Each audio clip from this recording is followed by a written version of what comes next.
بسم اللہ الرحمن الرحیم۔ السلام علیکم ناظرین، میں ہوں doctor Muhammad Salim and welcome to national narrative. ناظرین، پاکستان کے اندر ایک انتہائی شدید زلزلہ آیا، 6.8 ریکٹر سکیل کے اوپر اس کی انٹینسٹی، 12 لوگ جو ہیں اس کے اندر ہلاک ہو چکے، 200 سے زیادہ زخمی ہیں۔ افغانستان کے اندر کوہ ہندو کش کا جو ایریا ہے وہ اس کا ایپی سینٹر ٹھہرا۔ یہ جو سینٹرل ایشیا کے ملک ہیں، چائنا، انڈیا، اس کے اندر بھی اس کے جھٹکے محسوس کیے گئے۔ آفٹر شاکس بھی آئے ہیں، کوئی 3.7 انٹینسٹی کے، اس کے بعد بھی۔ تو یہ زلزلہ ہے جو کہ فزیکل فارم کے اندر زمین کے اوپر آیا۔ ایک دوسرا زلزلہ ہے جو پاکستان کے اندر تواتر سے جاری ہے، اور پچھلے تقریباً 9-10 مہینے سے پاکستان کے اندر وہ زلزلہ بپا ہے، اور اس زلزلے کی جو شدت ہے وہ اتنی زیادہ ہے کہ پورے ملک کی جو ہے چولیں ہل چکی ہیں۔ یہ زلزلہ تو تھوڑی دیر کے لیے آیا اور اس نے پورے پاکستان کے اندر اتنا خوف و ہراس پھیلا دیا، لوگ گھروں سے باہر نکل آئے، اذانیں دینے لگے اور بہت ہی زیادہ پریشان ہو گئے۔ تو یہ تو فزیکل فارم تھی، یہ ایک جھٹکا تھا شاید کہ تم لوگ سمجھ جاؤ۔ یہ اتنا بڑا جو سیاسی زلزلہ ہے، اس کا بھی کوئی حل نکالو۔ حل کی 2 سبیلیں ہیں، ایک تو یہ کہ توبہ ہو اجتماعی طور پہ اس زلزلے سے نمٹنے کے لیے اور سیاسی زلزلے سے نمٹنے کے لیے، لیکن وہ ہو نہیں سکتی کیونکہ پوری قوم جو ہے وہ ایک اتنی شدید سیاسی مہاجرائی کے اندر مبتلا ہے کہ ایک دوسرے کو، جیسے مذہب کے اندر کفر کے فتوے دیے جاتے تھے، اسی طرح ایک دوسرے کو غدار اور ملک دشمن اور پتہ نہیں کیا جو ایکسٹریم لیول کے ٹائٹلز ہیں وہ دیے جا رہے ہیں۔ اور ایسی صورت کے اندر سیاسی جو کشیدگی ہے وہ اپنے عروج کو پہنچ چکی ہے، اور یہ جو پی ڈی ایم کی گورنمنٹ نے اتنی لمبی جو گھنٹوں کے اوپر محیط ایک مشاورت کی ہے اور یہ کہا ہے کہ چیف آف آرمی سٹاف کے اوپر جو تان و تشنیع ہے جو پی ٹی آئی والے اور دیگر لوگ کر رہے ہیں، ہم ایسے تنقید کرنے والے لوگوں کو آہنی ہاتھوں سے نمٹیں گے، یعنی مزید ابھی اس کے اندر تلاطم خیزی آئے گی۔ یہ جو زلزلہ ہے یہ اپنی اور ایک انتہائی خوفناک شکل میں آئے گا، اور دوسری طرف جو عمران خان عدالتوں میں چھپ چھپا کے پیش ہو رہے ہیں کیونکہ جان کا خطرہ ہے۔ یعنی اتنی شدید سیاسی کشمکش ہے پاکستان کے اندر، اور کوئی اس کے حل کے لیے کوئی بھی شخص آگے نہیں بڑھ رہا، کوئی بھی ادارہ آگے نہیں بڑھ رہا۔ اس کے اندر ایک چھوٹی سی سبمیشن ہے، چھوٹی سی تجویز ہے۔ تجویز یہ ہے، چونکہ اب سارے کے سارے جو پاکستان کے ہیوی ویٹس ہیں، جو پاکستان کے ایلڈرز ہیں، بگ وگز ہیں، they are in state of war. تو جن لوگوں نے صلح کرانی تھی، جن لوگوں نے ان کو ٹیبل پہ بٹھانا تھا، بیک ڈور پہ بات چیت کر کے ایک رستہ نکالنا تھا، وہ بھی ان اسٹیٹ آف وار ہے۔ ان اسٹیٹ آف وار کی شکل کے اندر میں کہہ رہا ہوں یہ فزیکل زلزلہ ہے۔ آئی ایس آئی کے بریگیڈیئر مصطفیٰ کمال جو ہے وہ انگور اڈے کے اندر وہ ان کی شہادت ہوئی ہے۔ یعنی سائملٹینیسلی ملک کے اندر کتنے مسائل ہیں، آپ چھوڑ دیں، معاشی مسائل ہیں، مہنگائی کا مسئلہ ہے، یہ تو اپنا ان کے لیے کوئی اہمیت نہیں رکھتے۔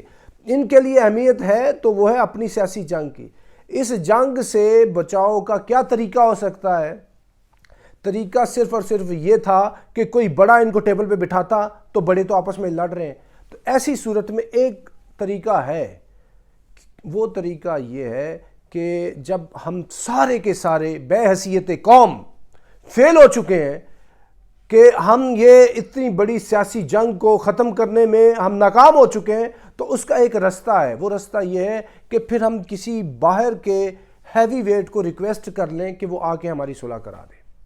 وہ کون ہو سکتا ہے؟ وہ چائنا ہے۔ ہم چائنا سے ریکویسٹ کر سکتے ہیں کیونکہ چائنا نے ایک بہت بڑا جو ہے وہ عالمی پیس آفینسو لانچ کیا ہے، اور اس کے اندر چائنا نے صلح کروا دی ہے سعودیہ کی اور ایران کی۔ یعنی سعودیہ اور ایران جنہوں نے ہنڈرڈز آف بلینز آف ڈالرز خرچ کیے ہیں، جو ایک دوسرے کے ساتھ ان اسٹیٹ آف وار تھے، ان مڈل ایسٹ، ان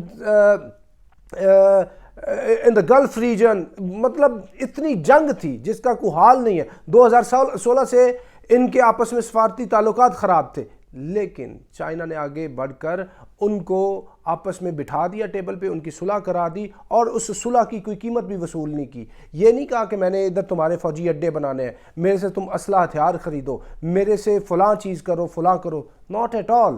تو مفت کے اندر اس نے اتنی بڑی صلح کروا دی ہے دو اتنے بڑے عالمی دشمنوں کی، تو کیا چائنا یہ چھوٹا سا کام پاکستان کے لیے نہیں کر سکتا؟ پاکستان کے لیے چائنا کر سکتا ہے، کیونکہ جو چائنا کا بیلٹ اینڈ روڈ انیشیٹو ہے وہ چائنا کے کانسٹیٹیوشن کا حصہ ہے، ان کے لیے لائف اینڈ ڈیتھ کا معاملہ ہے۔ اس بیلٹ اینڈ روڈ انیشیٹو کا سب سے بڑا جو فلیگ شپ پروجیکٹ ہے وہ سی پیک ہے، وہ پاکستان کے اندر ہے، چائنا پاکستان اکنامک کوریڈور۔ تو اس کو بچانے کے لیے اور اس ملک کی حفاظت کے لیے، اس ملک کے اندر جو سیاسی بھونچال بپا ہے اس کو تھمانے کے لیے چائنا آگے بڑھ سکتا ہے، لیکن اس کے لیے پاکستانیوں کو ایک کام کرنا ہوگا کہ آپ ان کو خطوط لکھیں، ان کو ای میلز کریں، اور ان کو ای میلز یہ کریں کہ ہمارے سارے بڑے جو ہیں وہ آپس کے اندر ایک دوسرے کے خلاف جنگ میں مبتلا ہیں، یہ فیل ہو چکے ہیں، یہ آپس میں ٹیبل پہ نہیں بیٹھ سکتے، اور بصورت دیگر کوئی ملک کا بہت بڑا نقصان ہونے کا اندیشہ ہے، کیونکہ دشمنان پاکستان ہے وہ پاکستان کے میزائل ڈیلیوری سسٹم کے اوپر بھی بات کر رہے ہیں، اور انتہائی کشیدہ صورتحال ہے۔ اس لیے ایسی صورت میں چائنا کو اپیل کریں پاکستان کے لوگ، اور یہ بات کریں کہ آپ بیچ میں انٹروین کریں، چائنا سے پاکستان کے لوگ ریکویسٹ کریں، سعودیہ سے ریکویسٹ کریں، یو اے ای والوں سے ریکویسٹ کریں کہ آپ آ کے ان کی صلح کرا دیں، آپ جو مقتدر ادارہ ہے اس سے بات کریں، اور جو جتنے بھی ہمارے بڑے پولیٹیکل ہیوی ویٹس ہیں ان سے بات کریں، ان کو ایک ٹیبل پہ بٹھا دیں اور پاکستانی قوم کے اوپر احسان کریں۔ یہ آپ کا جو احسان ہوگا یہ آپ کی معاشی امداد سے بہت بڑا احسان ہوگا۔ تو اس سلسلے کے اندر پاکستان کے لوگوں کو چاہیے کہ دے شوڈ کم فارورڈ، اور ان کو لیٹرز، ای میلز اور اس طرح کی چیزیں لکھیں، درخواست بھیجیں کہ بھئی آپ آ کے ہماری صلح کرا دیں، جس طرح کی آپ نے صلح کرائی ہے ادھر سعودیہ اور ایران کے اندر۔ شاید پاکستان کا سیاسی بھونچال تھم جائے اور پاکستان کے اندر استحکام آئے، اور پاکستان جو ہے وہ ایک روٹین کے ملک کی طرح بیہیو کرنا شروع کرے، اور یہ سارے مسئلے مسائل جو ہیں وہ نیچے بیٹھے۔ تو ناظرین اب تک کے لیے اتنا ہی، up till next time, thank you very much. Pakistan زندہ باد۔